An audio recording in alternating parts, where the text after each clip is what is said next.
This week, Kevin O'Brien from GreatHorn joins us. He's their CEO and co-founder. We'll be talking a little bit about messaging and email security in a slightly different light, which I'm very much looking forward to.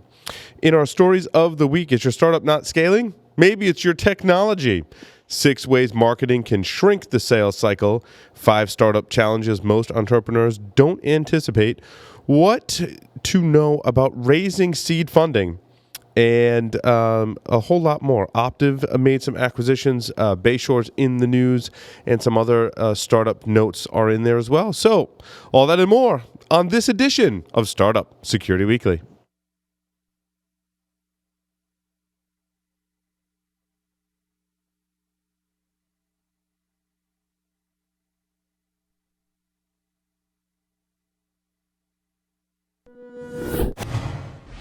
This is Security Weekly, for security professionals, by security professionals.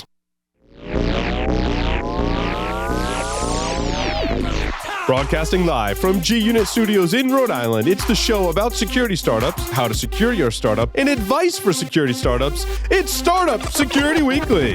I need it from the top.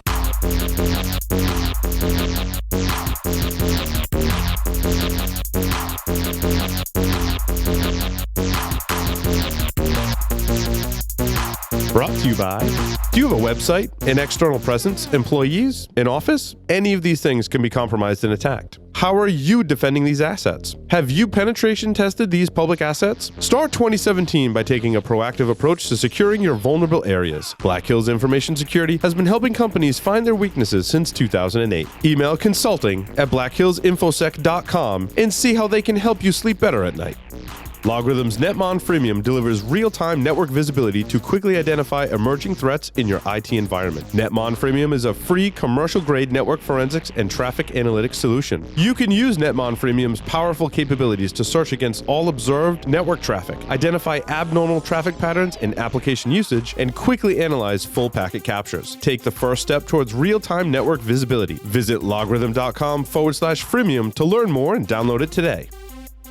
Welcome, everyone, to Startup Security Weekly. I'm your host, Paul Asadorian. Of course, we're in G-Unit Studios, and it is Friday, March 24th, 2017. This is Startup Security Weekly, episode number 32.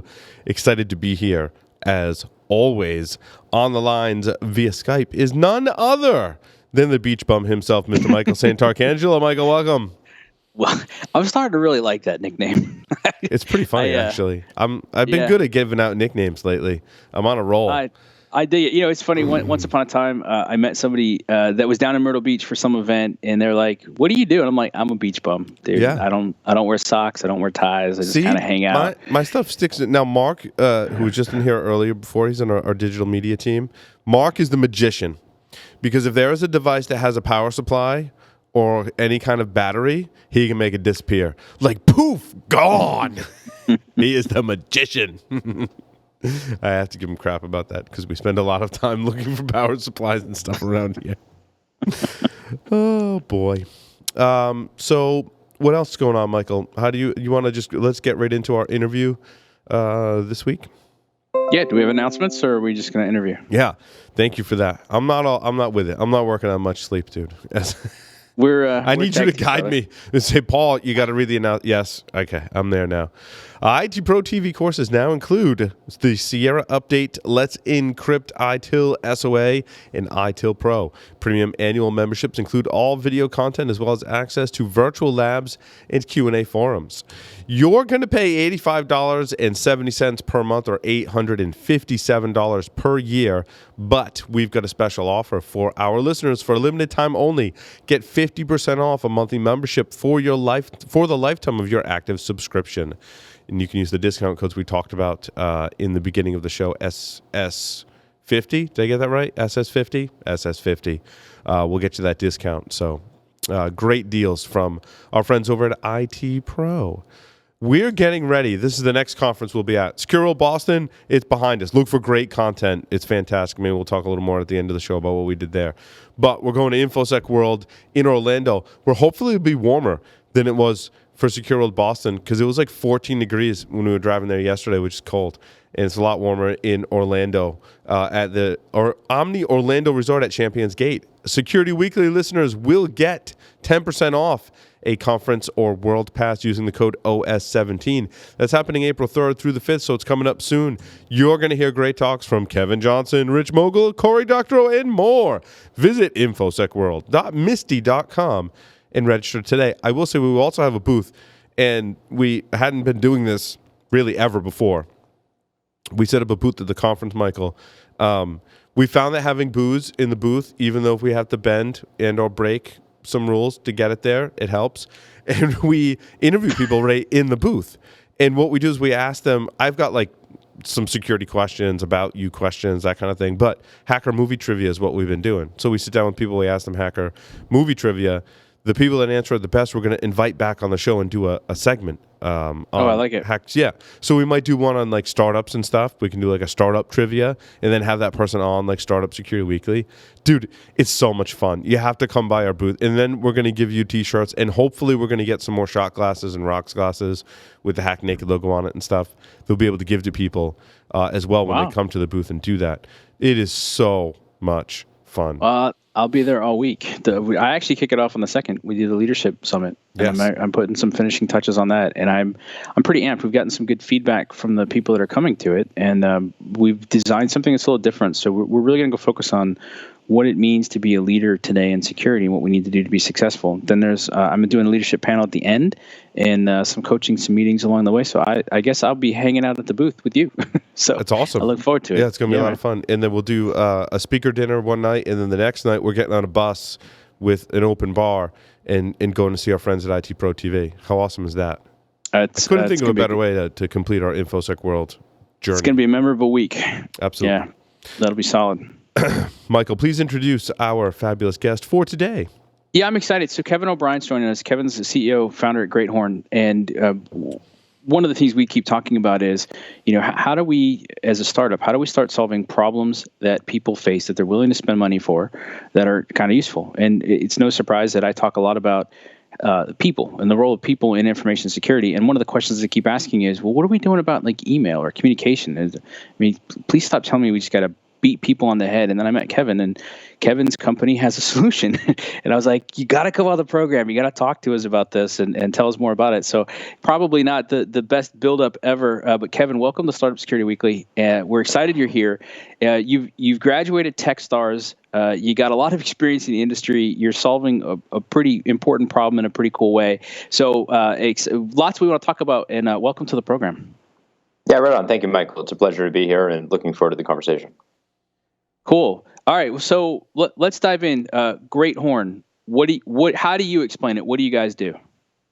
Yeah. So we're a cybersecurity company that's focused on addressing what you just said, a problem around how attackers use social engineering and technology together to get past all of the defenses that companies put various kinds of perimeter-based security controls that were really born 15 or 20 years ago out, and try to use to stop those attacks from getting around whatever security controls that they think they need. And so the company was born 2 years ago when I was coming out of a previous venture and watching really, really big companies start to adopt technologies that were moving them into new kinds of infrastructure. So we were seeing Google and O365 and these other platforms start to rise to the fore. And in doing so, there was a seismic shift for many organizations where they said, this is great. Like, our users are now able to use their own personal phone to access corporate email, or they can now, Kevin, start to interact. Let's be honest. There's a bunch of systems administrators going, hey, I don't have to maintain Exchange or an SMTP server anymore as well, right? Yeah, that's exactly right, man. This is a positive, right? So don't get me wrong. We look at what has happened in this cloud adoption as, forget for a moment why it started, which was about operationalization of resource and return on investment, all that. It's easier, right? Cloud lets you do things that you can't do on-prem, and it means that you don't have to dedicate full-time staff to go run patches on the Exchange server. Great. But it does change the threat landscape or the threat surface for a company. When at 2 a.m, I can get to the chief financial officer of a major distribution company, or I could go after a manufacturing industry executive, and he's going to be sitting at an airport looking at it on his iPhone and not on some corporate device. My assumptions, if I'm the guy responsible for security, have to change, because I can no longer say I'm going to read and scan and deal with traffic at the perimeter. And that's where we started. That was the idea. We said, what does that look like? How does social engineering attacks that I remember back in the 90s when I was part of a company called At Stake. It was bought by Symantec in 2004, so I was there super early on. Kevin, did I read it right in your LinkedIn profile? You were an intern at Stake? That's right. I was part of the professional services team. I was the intern, which meant I got the most exciting work that the whole company did. So I was doing reverse engineering and pen testing work. It was kind of fun, actually. Though. Who were you working under and with on that team?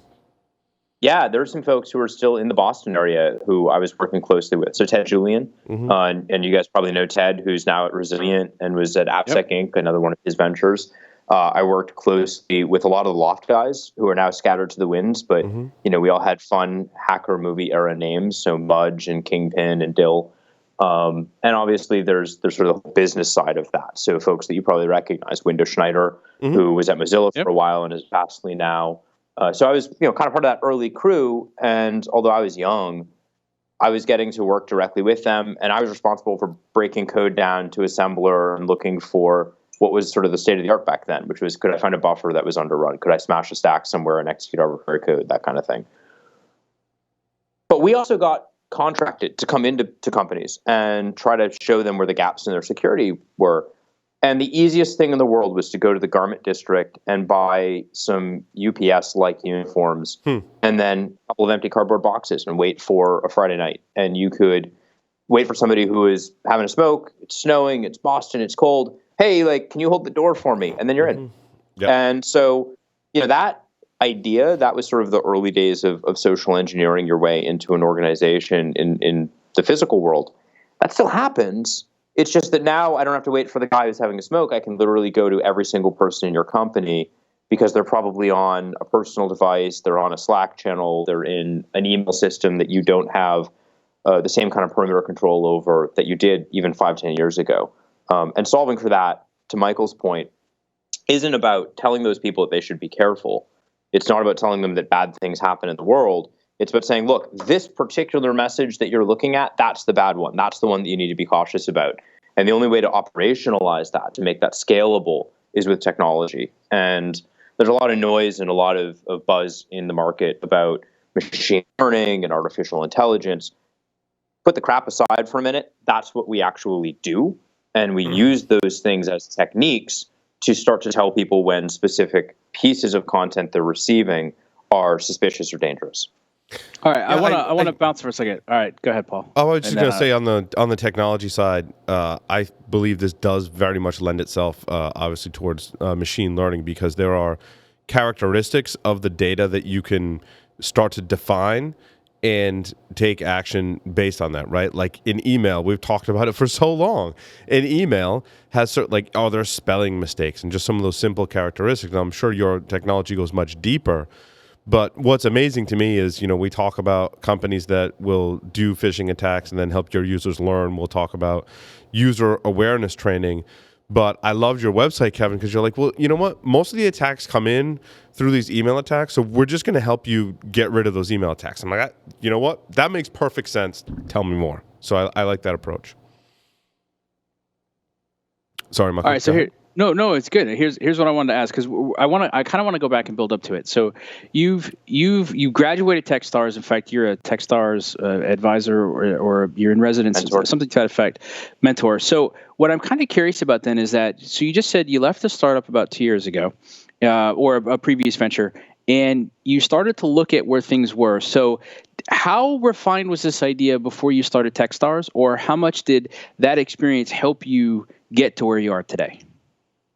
Two different questions. Let me answer them in order.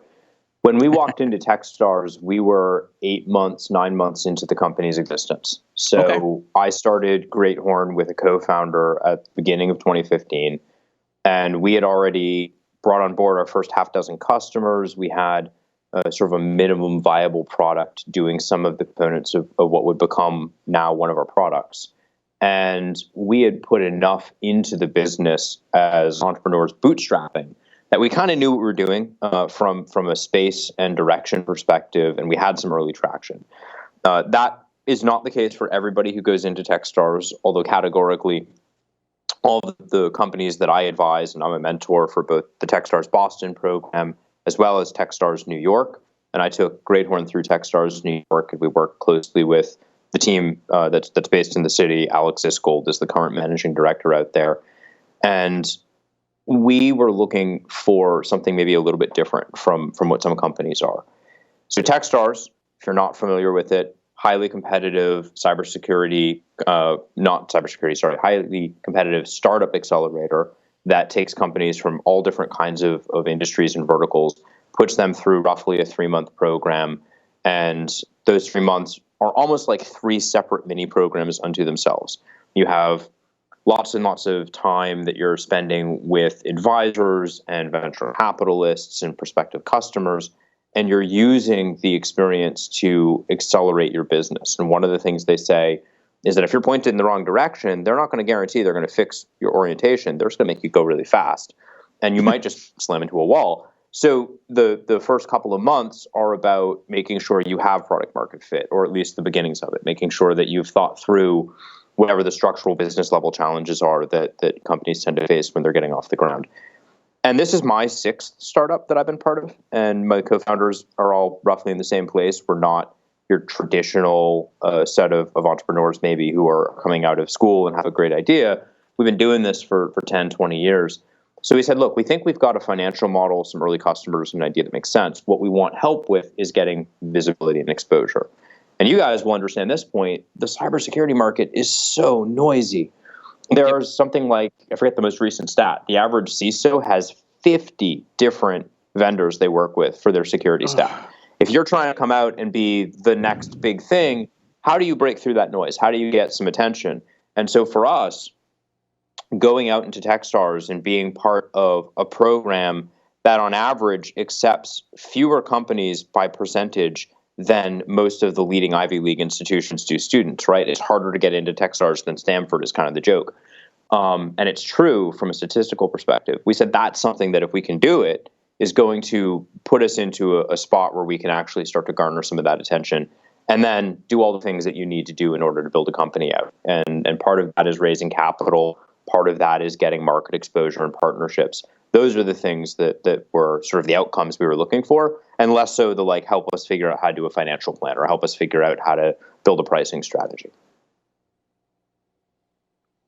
How intense is it? I mean, it's 3 months. So is it like 3 months, but it feels like a year worth of effort compressed into 3 months? Or because they're helping you narrow the focus and accelerate, it's intense, but it's really an accelerator. So it's not that you're doing more in less time. It's that you're doing a lot of the right stuff quickly. Great question. It is a year compressed into 3 months.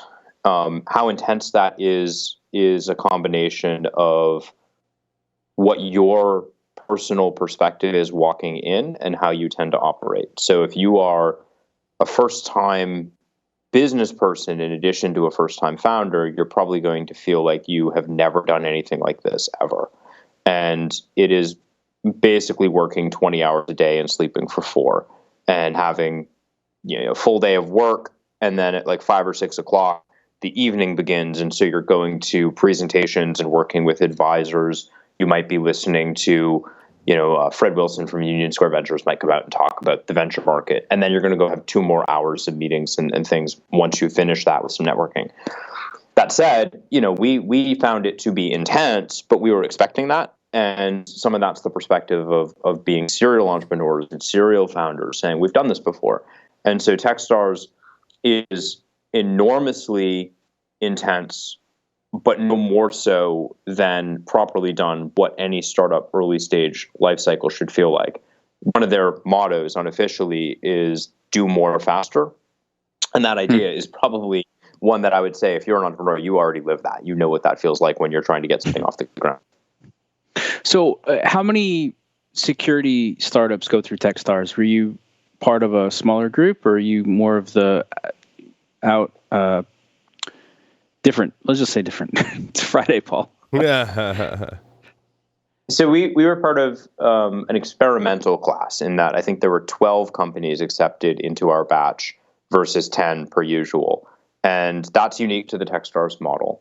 If you go look at YC tends to take 100 plus companies into a batch. We were 10.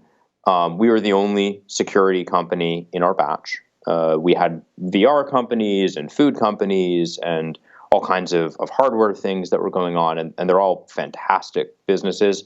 Still friends with absolutely every one of the founders of all of the companies in our batch. But we were the only security company there.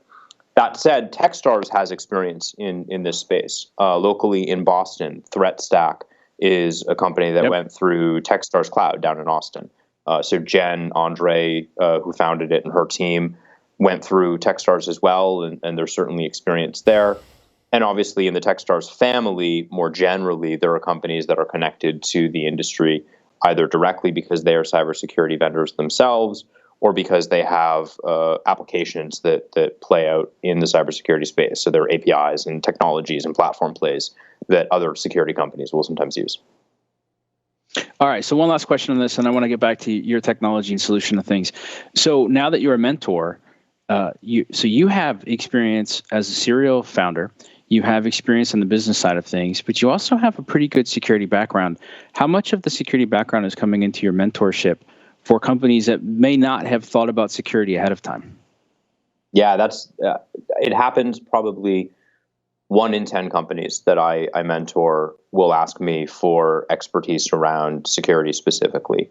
I was sitting in my office in Boston helping a company that I'm mentoring start to figure out both what they needed to be doing from an overall security posture and thinking about how they implement certain foundational security, but also walking them through what it looks like to go down the path of getting your SOC audit done, or how you build least privilege and correct access control when you start to scale up having customer data.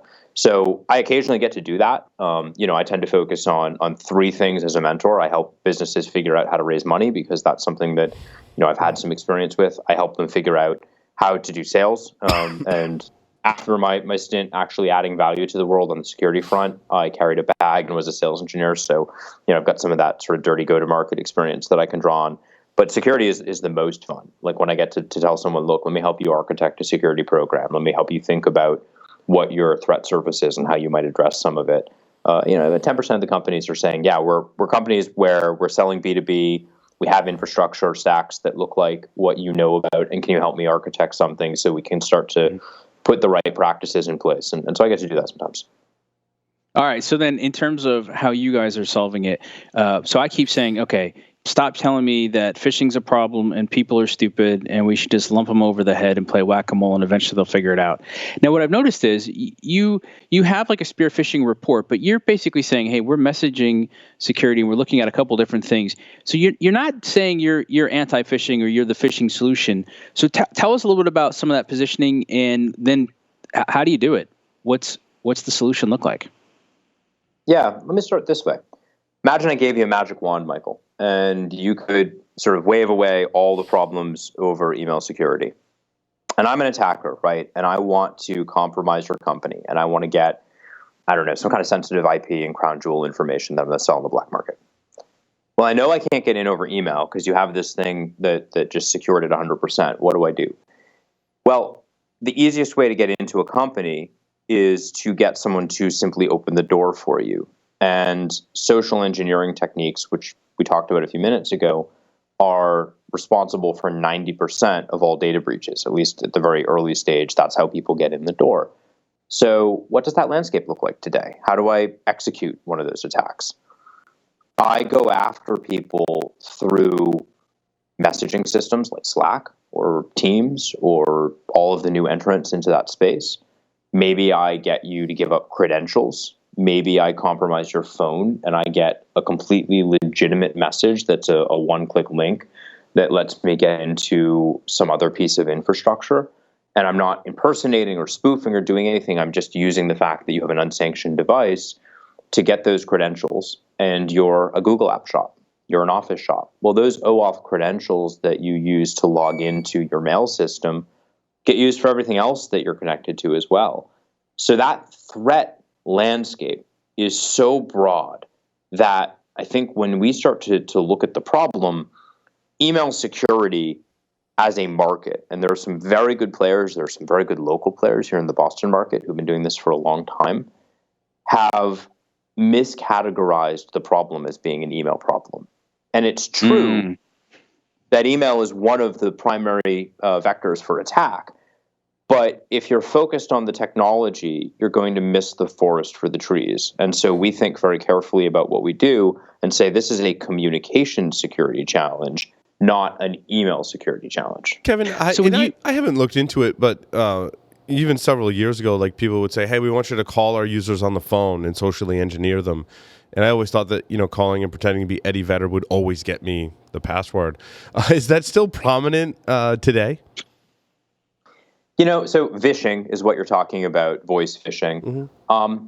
It gets a lot of attention because it sells well. It's really easy to do a demo on a show floor of just how effective you can be at some kind of a phishing attack. We don't tend to see it happen in the enterprise very often because typically, think about what it is you're looking for. You're looking for credentials, data, or finances. Financial fraud, stealing money, doing wire transfers. Pretty tough to trick an accountant or a CFO on a phone call that you're the CEO. And so these are definitely challenges. We do hear them. And I think on a B2C side, if your business works directly with consumers, that's a big issue. And there's a bunch of problems around how you protect against it. In my part of the world, in sort of the B2B world, how do companies protect themselves against external attackers trying to steal data directly? Mm-hmm. Phishing doesn't tend to be as much of a problem. It's not that it's a non-existent problem, but it's not the easiest path in. Yeah, I gotcha. No, that's an awesome, great answer. Thank you. How often do you find when you bring that? I mean, I personally like the idea of saying to somebody, let's step back and think about the problem differently. I mean, people know that's my favorite question. So how often do you find when you say that people are like, oh, yeah, like, is that helping you move stuff faster or is that slowing things down?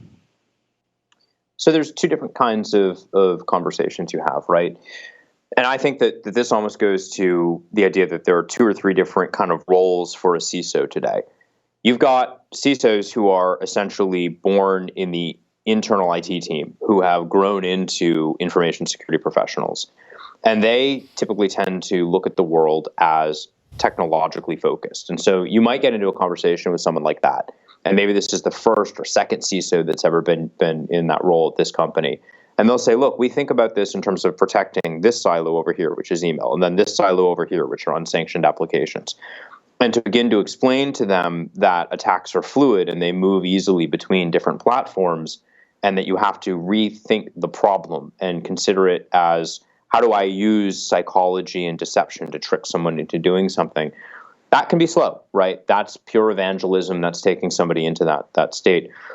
The other way that I tend to engage with chief information security officers, and increasingly this is true as time goes on, is that they are not technologists initially. They're usually very, very sophisticated in terms of technical thinking and understanding, but they look at the world in terms of risk. And they might even report directly to a board or to a CFO. And so they say, what are my risks? And that's the right question, right? Because if the only thing you ever say is, well, how do I stop this problem? Then you can be deceived by vendors who are going to go sell you some stuff that's supposedly a magic bullet. But if you already are thinking about the world in terms of continuum of risk and where do I want to allocate money and time and how do I protect against this, now you're asking a question about efficacy. What's the best thing I can do to lower my risk where I'm most likely to be breached? And that's a much easier conversation because now when we come in and we say there's a multivariate problem, you've got 2 or 3 angles that someone could be socially engineered. It could be a phishing email, a bad link, an impersonation attack. We can start to talk about how you drive risk down in those areas. And that's the right conversation to have, independent of even what we do. But you have to be talking to someone who thinks about the world that way. They have that context when you begin the conversation. I love that. I also like the use of the word multivariate. I'm a big fan of that. I like that a lot. So from a user experience then, all right, because one of the things I often find too is that we're happy to repeat this myth that security and usability can't go together. And I think that is the exact opposite. I think good security is usable from the jump. What is the experience like? So if somebody's using GreatHorn, and you're doing some of these things, are you giving people warnings? Are you blocking it? Are you like how then from a solution big perspective did you guys address this? Yeah. Let me make it a little bit real for you. So someone tried to spearfish us this week, which is funny. And they sent an email to my CFO, and they had registered a domain, and it was one letter transposition away from GreatHorn.com. And they knew my display name on my email, so Kevin O'Brien with the right apostrophe and punctuation and whatnot. And they had the right format, so it was my email address at this fictional GreatHorn.com. And the email actually looked kind of like something I might say. I'm in a meeting, we're doing this thing, I need you to send me this sensitive information. And it went to my controller. And we're a Google app shop, and Google looked at it, I assume, and said, well, there's no malicious link in here, and there's no malware or weaponized PDF or anything that we need to block. So it was delivered. But we do eat our own dog food. So we run GreatHorn internally, and we identified it right away as a phishing attack. And so what the user experience was there is how we configured the software to work, which was to say, look, as soon as we saw that, so less than a minute after it was received, we identified that it was fake. And we have chosen to simply add these banners to messages that say, be careful, this is probably a phishing attack. And there's a little link where you can go and get more information about why. And so we've done that because, one, we're still a relatively small company. It's easy to pick up the phone and ask me, hey, Kevin, are you really asking for this?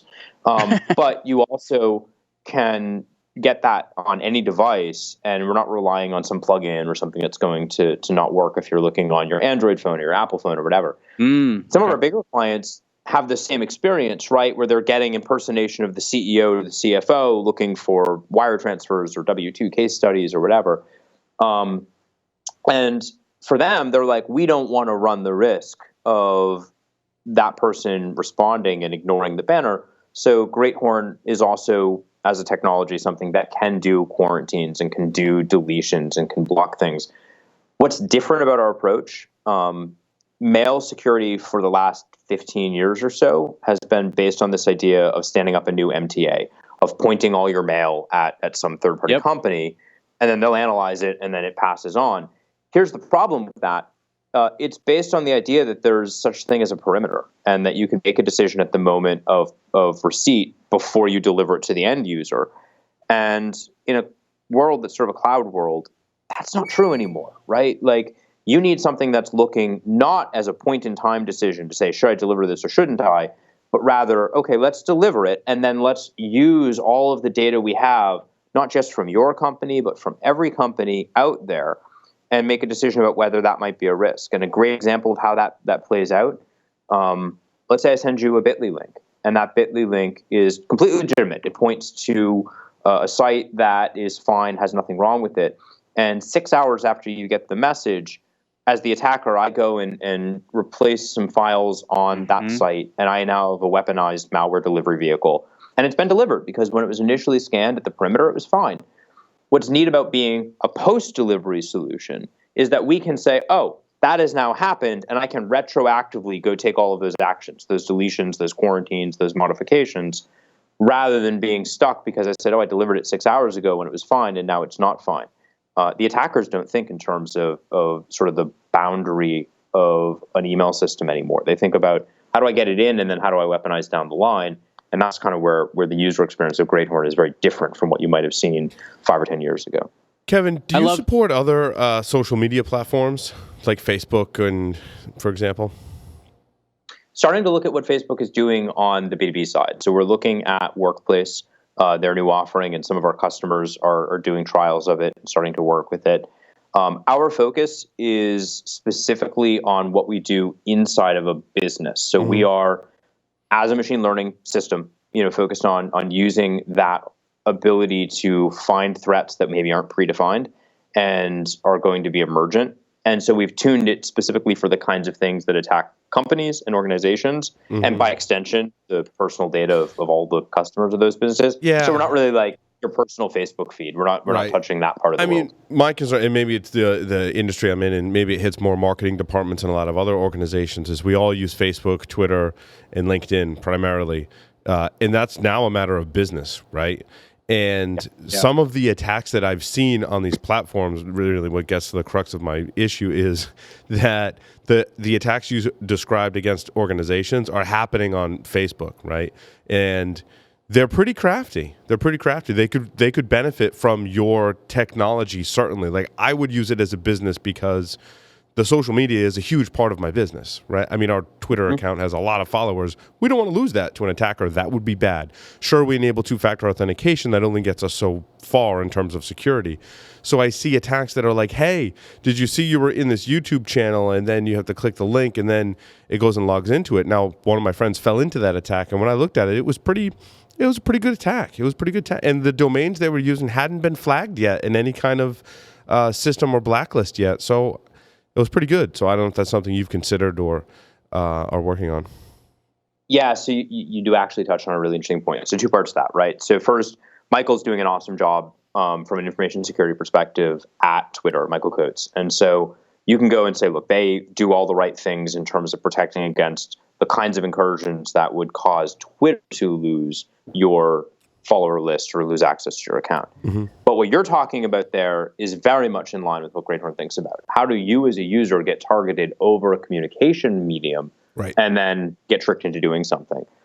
On stage at the RSA event, we were one of the Innovation Sandbox finalists last month, and we announced what we call the GreatHorn Threat Platform, allowing us to extend the same kind of machine learning and data beyond just the integrations that we have into cloud-based email and cloud-based messaging systems. So there's a good chance that we'll start to extend our native integrations, the things that we support off the shelf, into the LinkedIns and Twitters and whatnot of the world. And beyond that, for organizations that have integrated technology stacks that are utilizing that social media presence, you can now actually integrate with GreatHorn as a platform and use the same APIs and the same data that we use to make our decision trees and protect people directly. So there's kind of two answers to how we think about that evolving, because what you've described is absolutely in our wheelhouse, and that is something that we want to continue to support and build on. Yeah, and it's also like the pen test for me is like, well, it sounds like your technology is really smart on the email side in Slack, so I'm going to find other ways to communicate with my target that get around that, because I don't want anywhere near your system if I'm an attacker. Yeah. Yeah, that's right. That's right. Michael, do you have more questions? Listen, I'm thoroughly enjoying this, and it sounds. This is why I love doing our program. And Kevin, I've really enjoyed learning from your experience and listening to it. Somebody else trying to do a startup today, what would you tell them? I mean, you've got a lot of experience around this. You're mentoring a lot of people. Go for it. Don't go for it. Do something first. Where would you tell them to focus? So look, generic startup advice is, I think it's a tremendously interesting time we live in. 20 years ago, this stuff was hard, man. Like, you could do it, and there was certainly a venture-backed business model in the late 90s, early 2000s, but we are in a moment of just such tremendous access to information. You can go read Mark Suster's blog. You can educate yourself on what a term sheet is. You can start to see what's normal and what's not. There's all kinds of information from how to do a marketing team. So I'm bullish on startups in general, and I think that if you are willing to put the work in, there is nothing that is more fun than building a new venture and providing value, assuming that you kind of have it in your head that you need to do that. And maybe that's the other half of that. Startups are sometimes glamorized and glorified. They're not the only way to be successful or to have a good life. I do startups because I'm kind of a broken guy, right? Like, I have a hard time working for people. And so for me, being able to be in the seat and pull together amazing people around me and work with them works. And I've got the right sort of psychological issues to be a startup founder. But it's much, much harder than going and doing something else. So don't do a startup because you think you're going to get rich. It's nice, but it's not a guaranteed exit. Do a startup because you love it. And then if you do, the advice that I have is pressure test it just every step of the way. Find customers. Like, the thing that matters in building any business, but it is 5 times, 10 times more important when you're doing a new venture, is show me that there are people in the world who derive value from whatever it is you're building, and are willing to publicly speak about that or pay for that or do something demonstrable about that. Because now you know you're not going to go waste 5 or 10 years of your life and find out that you have a small market and you're not solving a real problem. And those two things together, right? Core conviction on the part of the entrepreneur, external validation from your customers, that's what matters. Venture capital, investment, exits, acquisitions, those things come later. Those are just structural pieces of the business. But solving a real problem in a way no one else does, that's what being in sort of this market is about. And the best entrepreneurs just have to do it. It's not a question. They're like, that's just how my brain works. And if you're there, yeah, I mean, there's just resources out there that didn't exist at any other time in history to go and do that kind of thing. Kevin, thank you very much for appearing on Startup Security Weekly. It was wonderful chatting with you today. Yeah, thank you guys. A lot of fun. Thank you. With that, we'll be right back. Stay tuned.